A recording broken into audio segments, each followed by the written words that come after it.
27 खरब रुपए की टैक्स वसूली के हवाले से कानूनी चाराजोई है।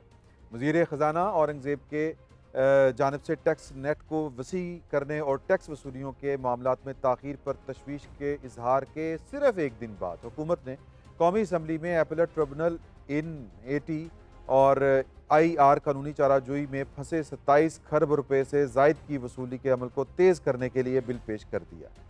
तो इस पर हम गुफ्तगू करेंगे कि ये वाला जो मामला है ये कितना सेंसिटिव है। 27 खरब रुपए कितने हैं, इनसे हम क्या क्या कुछ कर सकते हैं। 9 अरब डॉलर। आप ये ज़रा मुलाहिज़ा कीजिएगा कि पाकिस्तान को 1 अरब डॉलर के लिए कितने पापड़ बेलने पड़ते हैं जब वो IMF के पास हम जाते हैं। तो अब जो प्रोग्राम वैसे भी शुरू करने जा रहे हैं IMF के साथ, वो भी तकरीबन इतनी ही अमाउंट का है, यानी कि 9 अरब डॉलर से के लगभग। तो जुल्फ़कार मेहतू साहब ने हमें ज्वाइन किया।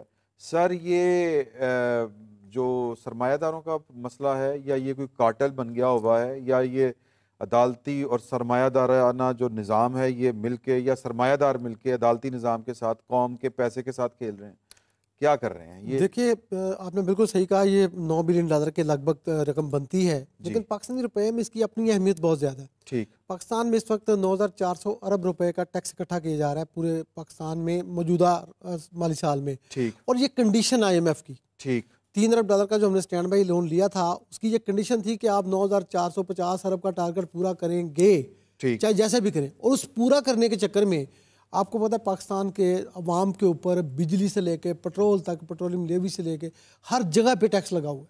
ठीक, यानी कोई चीज़ अब बची नहीं है कि आप तलाश करना चाहेंगे कि यार किस चीज़ को टैक्स नेट में लाना है, तो कोई शायद बची नहीं है। माचिस तक पे जो है वो टैक्स लगा हुआ। नहीं, आप जो माचिस यूज करते, ये शू पॉलिश पे भी टैक्स प्रॉपर नहीं ले पाते। इनकम टैक्स के 2 बड़े शोबे हैं, जिसमें एक एग्रीकल्चर है और एक ये होलसेल एंड ट्रेड सेक्टर है, ताजर और होलसेल। इन दोनों का अगर आप साइज देखें ना इकोनॉमी में, तो ये बहुत बड़ा है। अच्छा, ये जो 27 खरब हैं, ये बेसिकली जो इनके ऊपर स्टेज हुए हैं, ये कौन से हैं? ये टैक्स है, ये टैक्स है, सेल्स टैक्स है, इनकम टैक्स है, विद होल्डिंग ड्यूटीज़ हैं, कस्टम ड्यूटीज़ हैं। ये सारे के सारे जो ATR होती क्या है? ये होती है appellate tribunal of the income tax inland revenue. ठीक, अच्छा, ये थोड़ा सा चेंज समझ लें।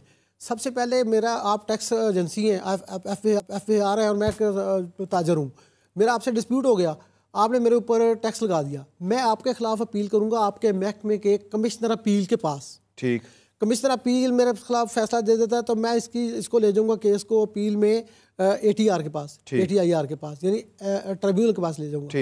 ये ट्रिब्यूनल बनता है, हुकूमत पहले इसको नॉमिनेट करती थी, वकीलों में से जजेस लगा के ट्रिब्यूनल बना देती थी। इनके ऊपर लिमिट ये थी कि ये 180 दिन में ये निपटाएंगे मामला, लेकिन ये लिमिट बहुत आगे बढ़ती गई। उसके बाद फिर अगला आता है हाई कोर्ट। पहले ये 3-3 साल तो इधर ट्रिब्यूनल में केस चला, फिर आगे 3 साल हाई कोर्ट में चला, फिर सुप्रीम कोर्ट में चला। तो ये पैसे वो 27 अरब रुपया जो इन सारी चीज़ों में फंसा हुआ है, इस लिटिगेशन में फंसा हुआ है। भाई, इसका फैसला हो जाए कि मैंने पैसे आपके FBR के देने नहीं देने, तो बात खत्म हो जाए। अगर मैंने देने हैं तो मेरे ऊपर लॉ आ जाए ना। तो ये जो नया लॉ लाया जा रहा है, ये इसके ऊपर है। एक तो ये कि जो फोरम्स हैं वो 20 हैं, जो ट्रिब्यूनल्स हैं वो 20 हैं, उनको 35 किया जा रहा है, उसको नंबर बढ़ाए जा रहे हैं इसी एक्ट के तहत जो अमेंडमेंट लाई जा रही है। उसके बाद होगा ये कि इसमें जो है ना 3 मेंबर का बेंच होगा, उसमें 1 अफसर होगा और 2 जजेस होंगे। इसका जो नया ट्रिब्यूनल बन रहा है, 3 साल इसकी मुद्दत होगी। मैं एग्जांपल देता हूँ, मैं कहता तो पहले ही होता था कि ये 90 दिन से ज़्यादा अब स्टे नहीं होगा। ठीक है, 90 दिन के अंदर फैसला करना पड़ेगा। ठीक, और जो एग्जांपल देने लगा था वो ये था। वैसे ये जो है ना 90 दिन से ज़्यादा, आपको पता है कि जो फौजदारी मुकदमात है उनका भी ऐसे ही है, उनका भी ऐसे ही है कि इतने अरसे से ज़्यादा पहले ऐसे ये चलता है। मतलब ये कि उन्होंने लॉ बना दिया ना, नहीं करेंगे तो फिर जो सुप्रीम कोर्ट के चीफ जस्टिस साहब हैं या जो सुप्रीम जुडिशल काउंसिल है वो देखेगी ना क्या हो रहा है। ये यार देखिए, इस मुल्क के अंदर आपको बेशुमार चीज़ें, इमरान साहब मैं आपको कभी कोट करूँगा, शुगर में क्या हुआ है। ठीक, शुगर में पाकिस्तान के, पंजाब के अवाम ने 130 अरब रुपए एक्स्ट्रा पे किए पिछले साल चीनी की कीमत में, 130 अरब रुपया। और इसमें अब क्या मैं बोलूँ, इस पर मैं कभी बोलूँगा फिर। अभी मैं आपको जो एग्जाम्पल देने लगा वो ये है कि ये जो हमारी खाद फैक्ट्रियाँ हैं, इनको गैस मिलती थी सन 2000 के रेट पे 190 रुपए पर MMBTU। ठीक, खाद बनाने के लिए यूरिया में इसका एक रॉ मटेरियल के तौर पे इस्तेमाल होती है। ठीक है ना। तो अब ये था 65% गैस जो कंपनियां लेती थी वो खाद बनाने के लिए इस्तेमाल होती थी, और 35% जो लेती थी गैस वो अपने दूसरे ऑपरेशन में इस्तेमाल करती थी, यानी खाद तापने के लिए, खाना पकाने के लिए, बिजली बनाने के लिए। अब ये भी उन्होंने खाद में ही रखा हुआ था, यानी इस पे ऊपर भी कंसेशनल रेट लग रहा था, ये चलता आ रहा था। अब जब बेनजीर भुट्टो इसकी पीपल पार्टी की गवर्नमेंट आई ना, ये 2008 वाली, तो जाते जाते ये 2012 के एंड में ना ये कर गए कि 35% जो गैस आप ले रहे हैं ना, 65% तो आप लें खाद बनाने के लिए सस्ती, लेकिन 65% जो 35% है उसको लेंगे आप आम रेट पे, ठीक, जो सार्फिन का रेट है उसके ऊपर मिलेगी। ये लॉ बन गया। जब ये लॉ बन गया तो इसकी वसूली वसाली कोई ना हुई। फिर आ गई पीटीआई की गवर्नमेंट 2018 में। ठीक, 2018 में जब पीटीआई की गवर्नमेंट आई है तो असद उमर साहब उस वज़ीर ख़जाना थे, इन्होंने कहा कि ये तो जो वो खुद आपको पता है एंग्रो के एमडी रहे जी, असद उमर साहब, खाद से मुतल्लिक हैं जी, जी। तो इन्होंने ना एक सदर से ऑर्डिनेंस करा दिया कि ये 415 अरब रुपया वेव कर दो। अच्छा, वेव कराने के लिए, यानी सेशन में पार्लियामेंट नहीं थी तो उन्होंने ऑर्डिनेंस के जरिए इसको वेव करा दिया कि खाद फैक्ट्रियों को रिलीफ देते हैं ताकि सस्ती खाद बना के फार्मर को दें। अच्छा, वो जो पीपल पार्टी वाले कर गए थे ना, उसके ऊपर ये खाद फैक्ट्रियों वाले चले गए सिंध हाई कोर्ट में। सिंध हाई कोर्ट ने स्टे दे दिया। सही, वो स्टे चलता रहा, बीच में पीएमएलएन की गवर्नमेंट आ गई।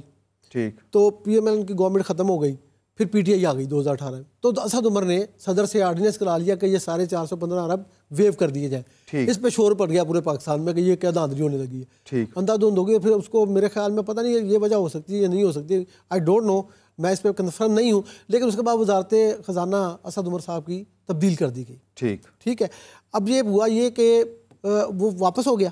ठीक, वो ऑर्डिनेंस तो हो गया वापस, लेकिन स्टे अब भी चल रहा है। अब ये 415 अरब रुपया हुकूमत पाकिस्तान का फंसा हुआ है उस गैस की रिकवरी का, इसमें सेल्स टैक्स भी शामिल है। ओके, इसमें सारी चीजें तो ये ऐसे केस हैं, ये 2700 अरब रुपए के वो वाले केस हैं जिनका कोई माँ बाप नहीं बन रहा, जिनका फैसले हो जाए तो गवर्नमेंट को पता चल जाए, क्योंकि इन्होंने वट्टा खाता पंजाबी में कहते हैं कि बेसिकली तो मसला ये है कि ये पाकिस्तान की रूलिंग एलीट ही है ना एक तरह से। बिल्कुल, आपस में वही होते हैं, आपस में मिले होते हैं, इस तरफ भी वही होते हैं। शुगर मिले किन की हैं आप सब जानते हैं, सब जानते हैं। एक ही ये माफिया मैं क्या कहूँ, अच्छी वर्ड नहीं है, शरीफ वाला वर्ड नहीं है, लेकिन यार जब इनके एक्शंस देखें तो इससे अच्छा वर्ड मुझे लगता है कोई नहीं, इससे अच्छा नहीं लगता। चले, बहरहाल ये तो बदकिस्मती है। देखें अब इस हुकूमत की विल तो है, क्योंकि पाकिस्तान जिस नहज के ऊपर पहुंच चुका हुआ है, अब पाकिस्तान वो पुराने तरीके से तो चल नहीं सकता, तो गुंजाइश खत्म हो गई, गुंजाइश खत्म है। तो लिहाजा जरा थोड़े से संग दिलाना और दलेराना दोनों फैसले करने पड़ेंगे। पहले देखें इमरान, बड़ी अच्छी बात आप कर रहे हैं कि संग दिलाना और दलेराना मैं कहता हूँ बुज़दिलाना फैसला करने पड़ेंगे। वो बोला कैसे? वो इसलिए कि भाई ये सारा से पहले अपने ऊपर लगाना पड़ेगा। एग्जैक्टली, ये बुजदली मसला दलेराना तो ये होता है अगले को मार दो, बुजदली ये होती है कि अपने पीछे हट जाओ, पीछे हटना पड़ेगा, अपने आप को पीछे हटाना पड़ेगा। डॉक्टर कैस साहब, आपको हम तीसरी दफा ट्राई कर रहे हैं, आपको मेरी आवाज आ रही है सर? जी जी, मुझे आ रही है आवाज आपकी। जी बहुत शुक्रिया। भी आ रही थी, तस्वीर भी आ रही थी। क्या आपको लगता है कि ये जो 27 खरब रुपए की रिकवरी जो रुकी हुई है, ये अब कानून साजी की जा रही है, कानून साजी कोई सूदमंद साबित होगी? क्या रवैये हमारे तब्दील होंगे या हमारी कोई अखलाकियात हम तब्दील करने की कोशिश करेंगे? और तीसरी बात ये कि क्या इससे जो टैक्स रेवेन्यू कलेक्शन जो सिस्टम है कलेक्शन का, वो बेहतर हो सकेगा, वो कारगर यानी इफेक्टिव हो जाएगा? देखें, पहली बात तो ये है कि ये पता होना चाहिए कि ये उन्हीं का मुल्क है जिनसे आप ये तरमीम करवाना चाह रहे हैं, वो अपोजिशन में बैठे हों या वो हुकूमत में बैठे हों जी। वही हैं जिनकी शुगर मिलें भी हैं, वही हैं जिनकी माफिया बाकी भी हैं, वही हैं जो टैक्स नहीं देते, उनके ही केसेस फंसे हुए हैं। IMF का प्रेशर है, देखते हैं। मेरा तो ये ख्याल है कि इस दफा ये तरमीम होगी और कहीं ना कहीं कंप्रोमाइज होगा, कुछ पैसे हुकूमत को आएंगे, कुछ नहीं आएंगे। But at the same time ये सारे लकूनस हुक्मरानों ने खुद रखे हुए हैं, पार्लियामेंट ने खुद रखे। यही लोग हैं PMLN वाले जो पिछले 30 साल से हुकूमत कर रहे हैं, 5वीं हुकूमत है उनकी। उसके दरमियान पीपल्स पार्टी भी हुकूमत कर चुकी है और इमरान खान की हुकूमत भी है। तो ये इतने सालों में मुशर्रफ और ज़ियाउल हक भी थे, तो इतने सालों में अगर आप रूलिंग लीड तो सेम है ना सर, रूलिंग लीड तो सेम है ना पाकिस्तान की, आप गालबन ये कहना चाह रहे हैं। देखते हैं कि आपकी पार्लियामेंट उसको मानती है कि नहीं मानती। चलें, ये बड़ी अच्छी बात है। या फिर ये मामला भी जिस तरह SIFC जैसा एक इदारा बन गया वहीं पे भेजना पड़ेगा? जी, बात ये है कि आपकी इंटरनेशनल क्रेडिबिलिटी का इशू है। अब आपको कहीं ना कहीं तो चेंजेस लानी पड़ेंगी ना, लानी पड़ेंगी, तो फंडामेंटल चेंजेस लानी पड़ेंगी। होगा ये कि जो छोटे बिजनेसमैन हैं उनके केसेस जो हैं वो खत्म करके उन पे लग जाएगा, जो बड़े बिजनेसमैन हैं उनको एक और ट्रिब्यूनल पे भेज दिया जाएगा, कोई इस किस्म का बीच का रास्ता निकाला जाएगा।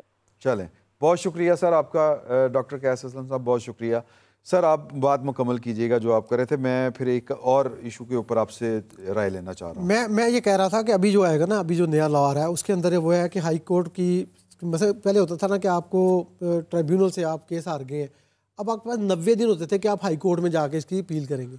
अब उस मुद्दत को कम करके 30 दिन किया जा रहा है कि 30 दिन के अंदर मसला देखें ना, मसला तो बेसिकली विल का है।